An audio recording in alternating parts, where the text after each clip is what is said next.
everyone, this is Dr. Liz, and you're listening to Include with Dr. Liz.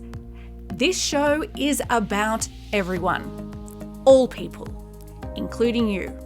It's about people and their diverse lived experience in this world.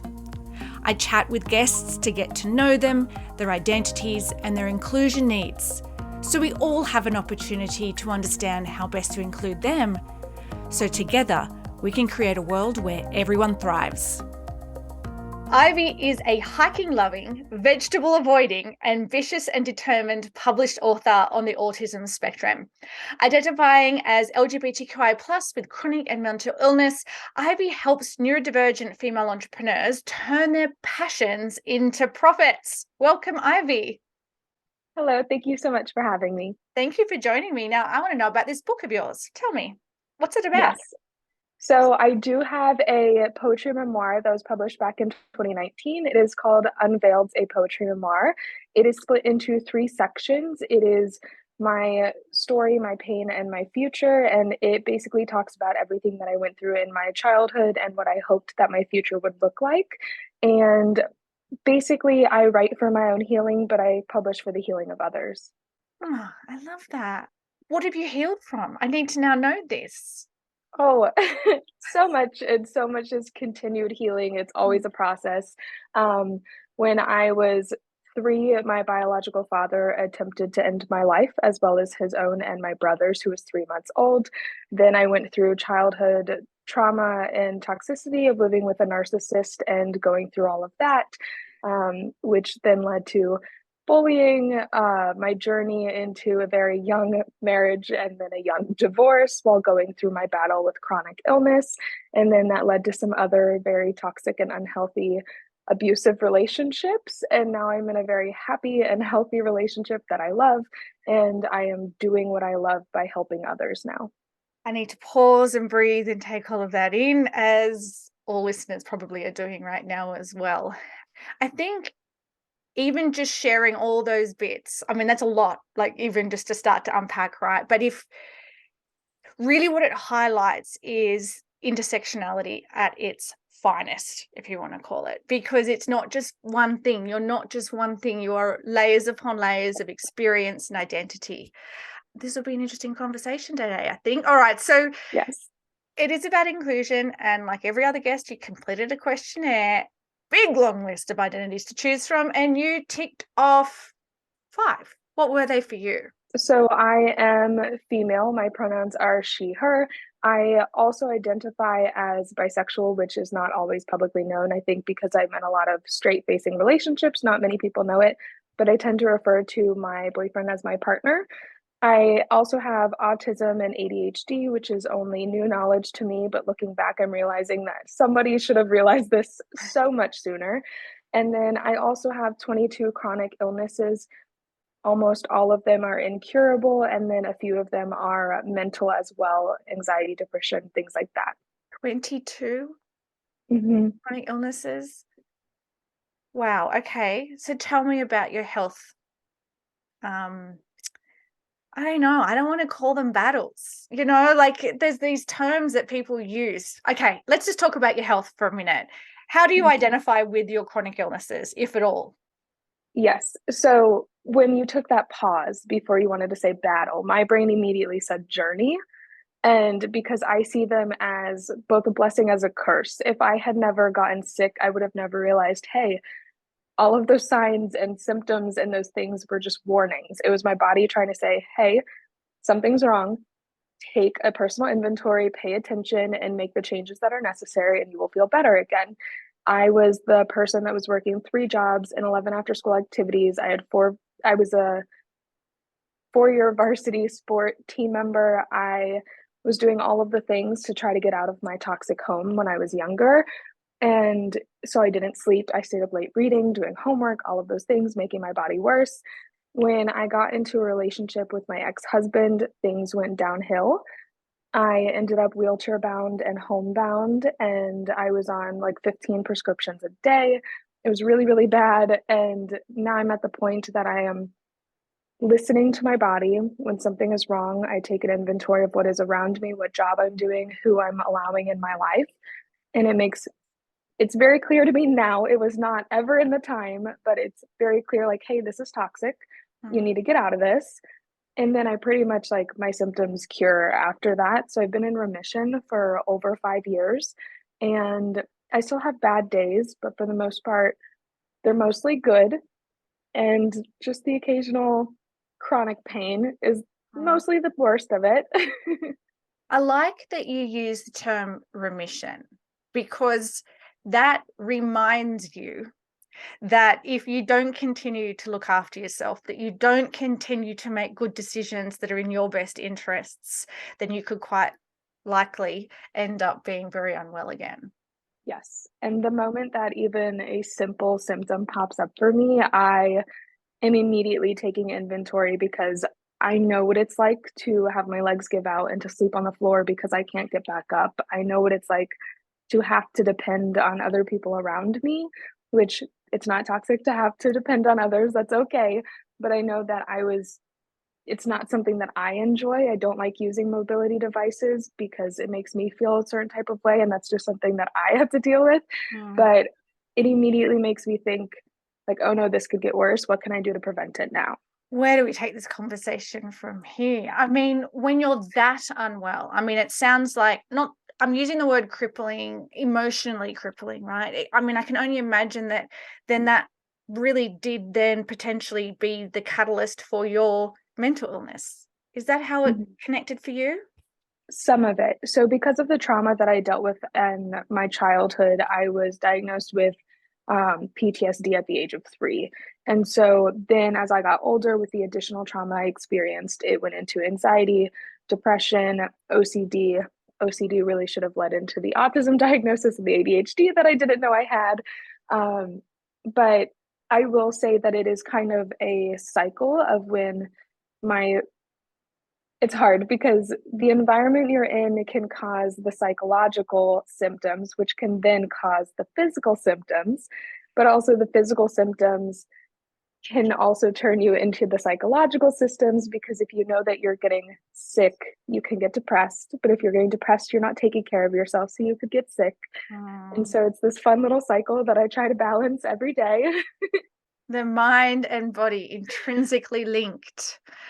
Now, there's a whole bunch of things I want to cover off here. One of them that just springs to mind is in the questionnaire, I saw you reference, so everyone hears of ADHD or ADD, all in the same sort of family, in the neurodivergence family, but I saw you write AUDHD or something. Can you help me out with that? What does that mean for you? Yes. So for me, a lot of people that have both ADHD and autism, they also refer to it as odd HD, which is just a combination of adding the U in there for autism.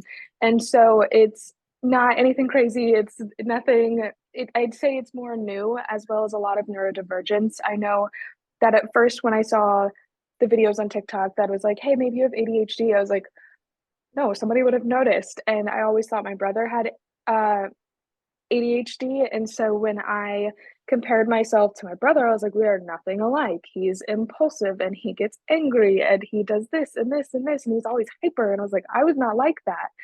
And then I realized that I probably had what is sometimes referred to as ADHD or autistic burnout with academics. And it was I did everything from 3rd grade. I decided I'm going to be the first person in my family to go to college. I'm going to be the first person to graduate high school. I'm going to get out of here. I'm going to do everything in my power to do so.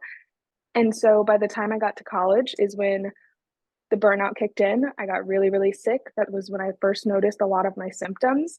And I had to drop out of college 2 years in. And it was because I didn't realize I burnt myself out because I was the good girl that followed all the rules. All the teachers loved me. They were very surprised when they got my brother in their classes. And so to me, it didn't make sense that I had ADHD because I was like that teacher's pet. I did everything. They knew if no one could answer a question, they're like, I can call on Ivy. If they needed an errand run, they'd call on me because they're like, she's not missing anything. She already taught herself the lesson. You've just given a perfect example to illustrate how neurodivergence presents itself differently for everyone, but also particularly the stereotype of neurodivergence is generally presented through a masculine profile versus how it presents in a female person. So, yeah, thank you for sharing that. Now, I'm wondering, how did all this trauma and PTSD and desire to get out of a toxic environment, how did that impact your relationships growing up? So my relationships up until about 2 years ago, I'd say none of them were the best. My relationship with my family, we are currently no contact. And I would love to have a relationship with my brother, but I know that he still lives under my parents' house. He's still close with them. And so it's hard to have a relationship with him without being in contact with them. My romantic relationships weren't ever really good. They often also became toxic. They often also affected my health. But I've realized that after the worst of the worst relationship I was in a few years ago, that I've taken additional healing. I usually spend at least 2 years single after a relationship just to heal and work on myself. And after that, I now know what a narcissist is. I now know what to look out for. I now am very careful with the way that I speak to people so that I'm not giving them information to trauma bond with me or to use against me in the future. And so I'm now very careful and aware of who I allow into my life because of the relationships I've had in my past. And I wouldn't ever wish it on anyone to say, like, yeah, you'll have the best relationships once you learn through trauma, because that's not true. But I will say, like, I'm glad I went through the experiences I did to be where I am now.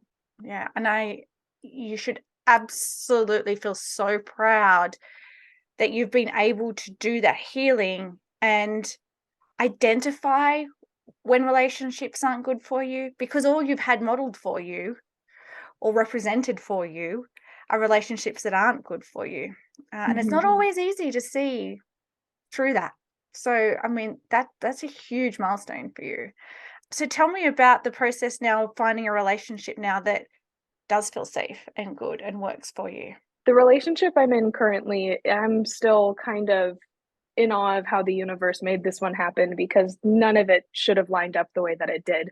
But I was very careful in those beginning get to know you conversations, because I had flat out told him, look, almost everyone trauma bonds with me. I don't want you reading my book ahead of time. I don't want you looking me up. I don't want you finding out these things that I should be the one to tell you.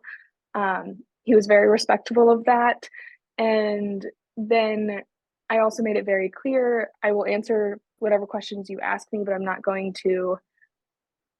I worded things in a way that they couldn't be used to connect with me, if that makes sense. So when some narcissist will find out like your favorite food and your favorite color and your favorite movie, so that later they could be like, oh yeah, I love that one too. And that's my favorite too. That's so weird. That's such a coincidence. I made sure to ask questions first and to see what their answers were. And then I answered honestly. And I had to very strategically, and I know that's not how anyone should start a relationship, maneuver through the getting to know you part Mm. and truly getting to know my partner before committing to a further relationship. Um, because then we were actually able to realize like we have so much in common, but it wasn't built on trauma. Mhm. And that even when we did discuss trauma, we were both very respectful in the sense that I think we had joked like, oh, we won't talk about drama until the third date. And so at one point, I think on our first meeting was about 2 weeks after we started talking, because we were in different states. He was like, I know that we said we wouldn't talk about trauma yet, but I have to explain this real quick so that we can like wrap our heads around why things are happening. We can talk through emotions and trauma responses and things like that. And he's like, I really don't want to scare you off. And I was like, it's okay. If anything, I'm going to be the one that scares you off.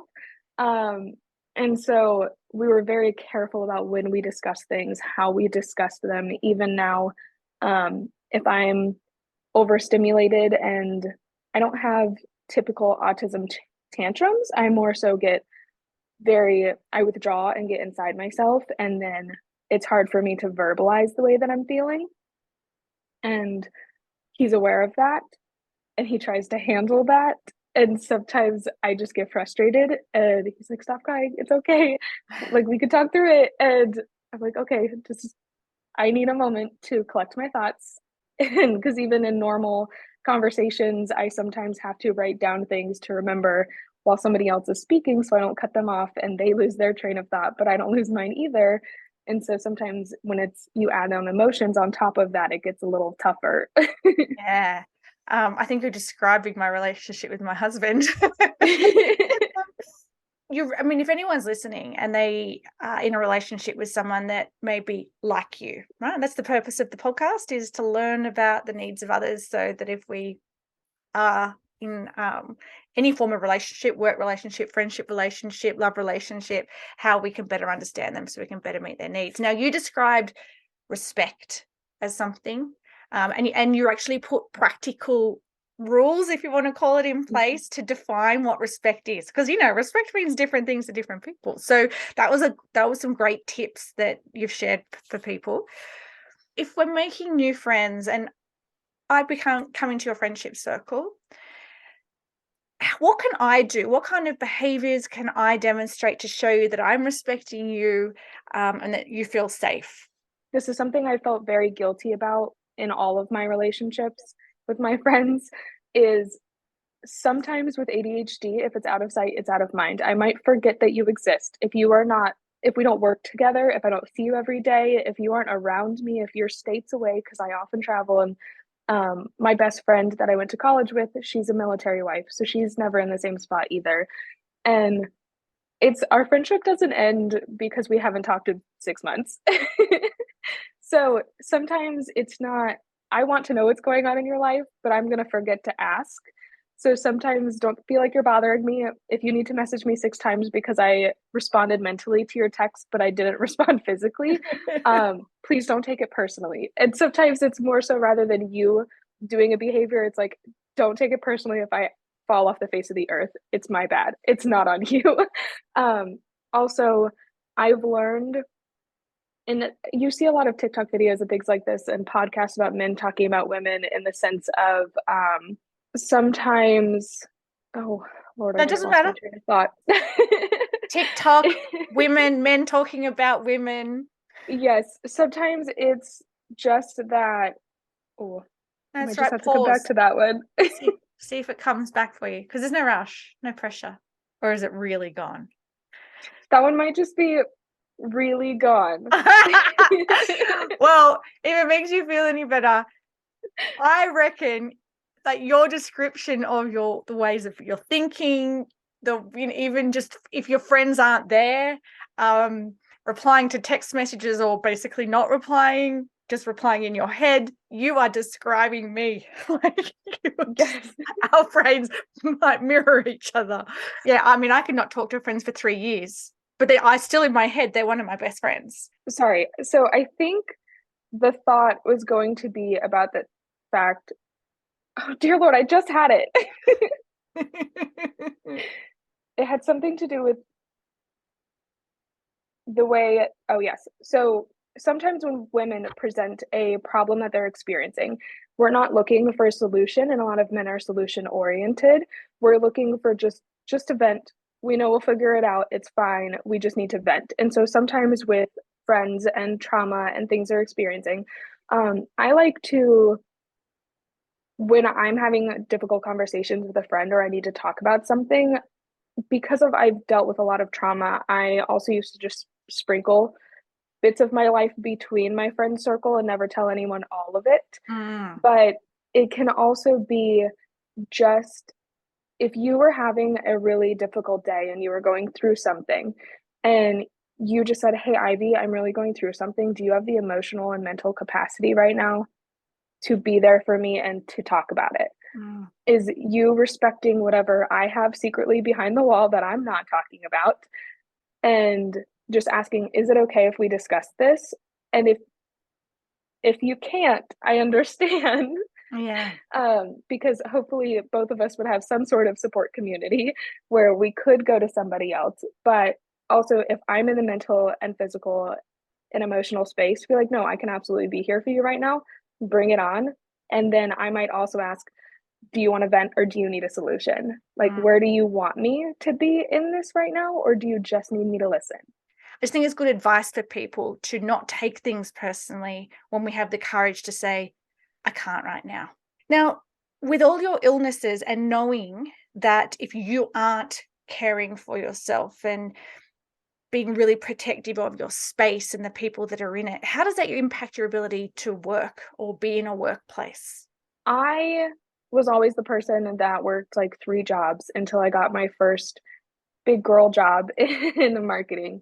Um, and that was one of the most toxic jobs that I've ever had.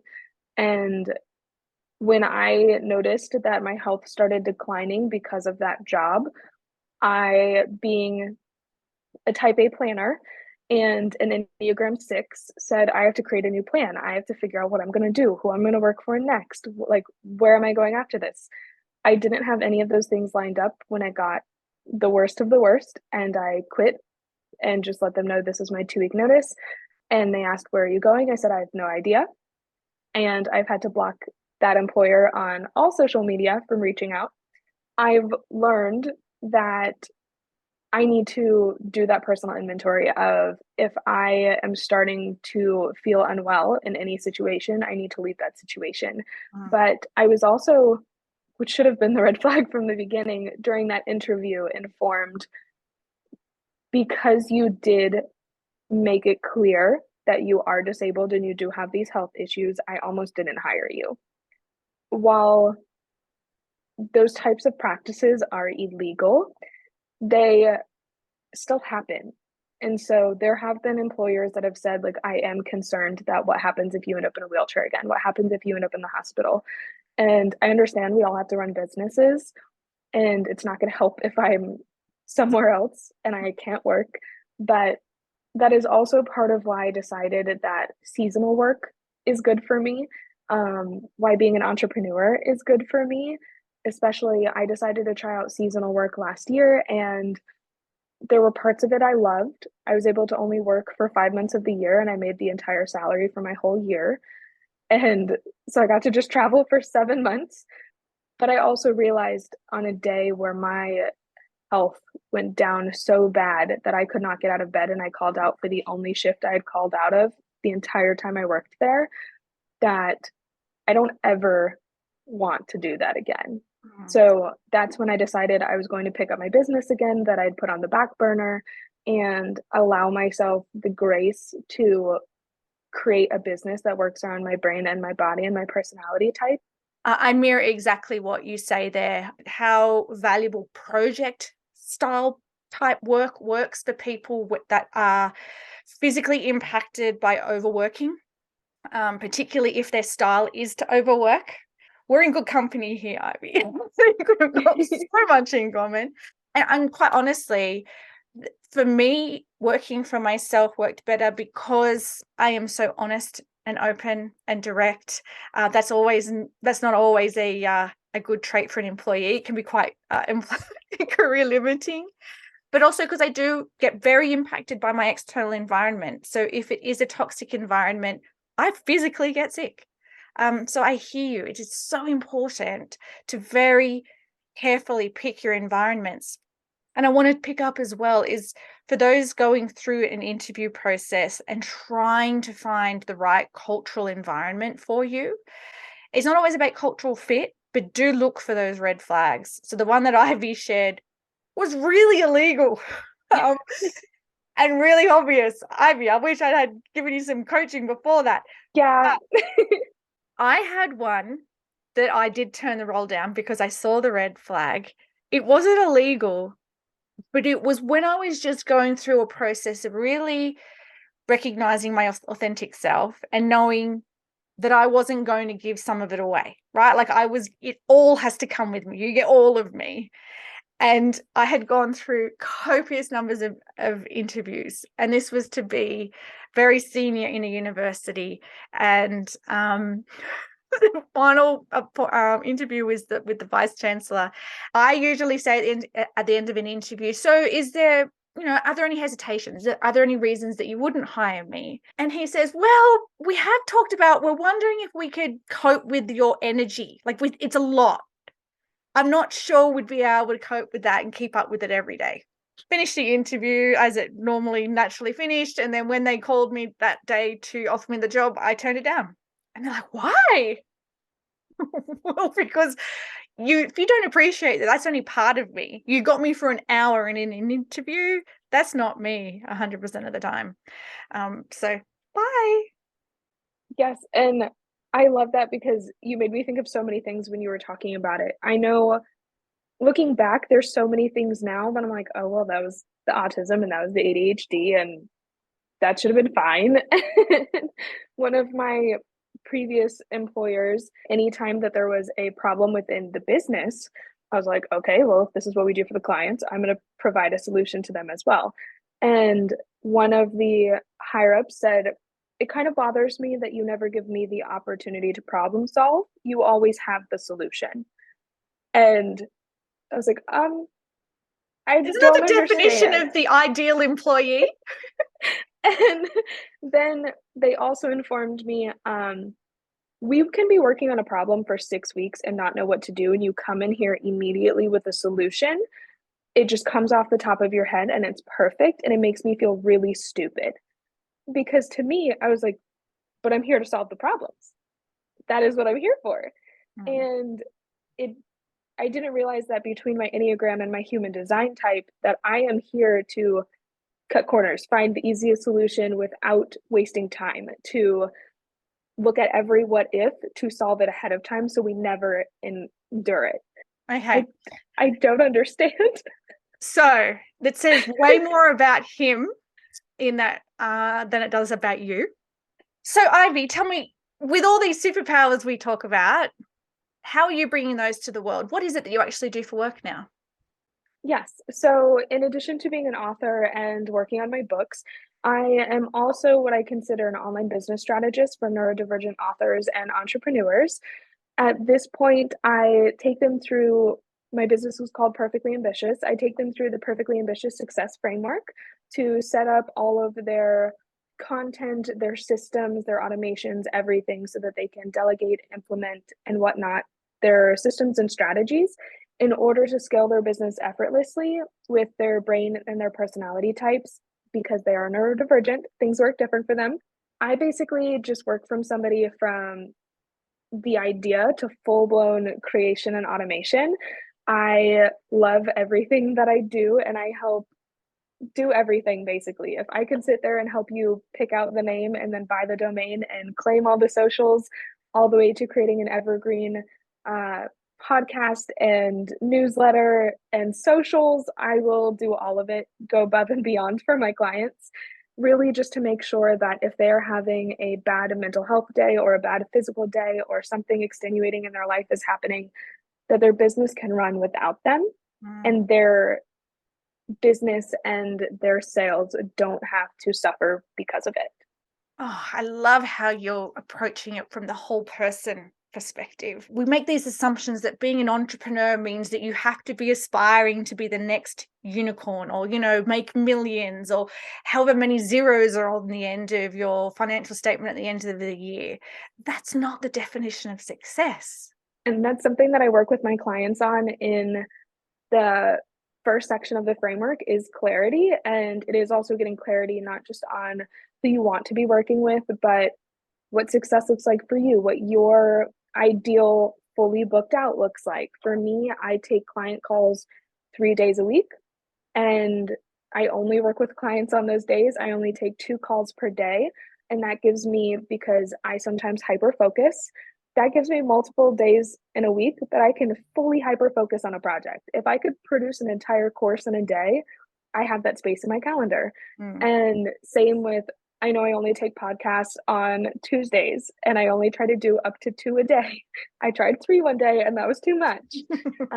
So I really, for me, being fully booked out, being successful is completely different than somebody else. I once worked with a coach that was trying to get me to rest more, but her goal for me was for me to change my entire business to be fully booked out before doing everything else that I wanted to do, create courses, work one-on-one with clients, things like that. I was like, that's just not going to work for me because I don't want to be fully booked out. I don't want to have 10 calls a day, 5 days a week. That doesn't sound good for me or my body or my brain. And so having your own definition of success is so important, and holding on to that definition throughout your entire journey with entrepreneurship is super important. Paramount. And I think we should also, because not everyone listening is going to be self-employed or, view themselves or identify as an entrepreneur, but determining your non-negotiables, setting your boundaries, defining what it is that you want absolutely is relevant whether you are self-employed or if you're an employee in an organization. And I do obviously say this from a point of privilege, but try to go in search of that right place. Whether it is just a different store or a different organization in the same industry. It's not always about changing your whole career and doing something completely different. It can just be about choosing a different environment. Yes, absolutely. I know with one of the employers that I had to set very firm boundaries that I didn't think I would ever need to set, to the point where I made it very clear after a certain time, I no longer wanted to receive text messages about things doing with business, which then resulted in me receiving emails at all hours of the night. And I then informed the employer, I will be turning off my notifications from this time to this time, and I will respond to things in the morning. And while that was a problem to them, I felt better knowing that every time my phone went off, it wasn't about work. I didn't have to think about work when I wasn't at work. And eventually, when I decided that I was going to probably be leaving that job, I think they caught wind of it and they decided to give me a bonus and a $2 an hour raise. So it's important to know that your boundaries are important. And if they want you and they want you to succeed with them, they're going to take care of you, or they're going to see you as valuable and you can still choose to leave. Yeah. Great empowering advice, Ivy. I want to thank you so much for your time today. Now, all of your contact details, I'm going to put them in the podcast description. So if anyone wants to get in contact with you and work with you, they can get those details there. Perfect.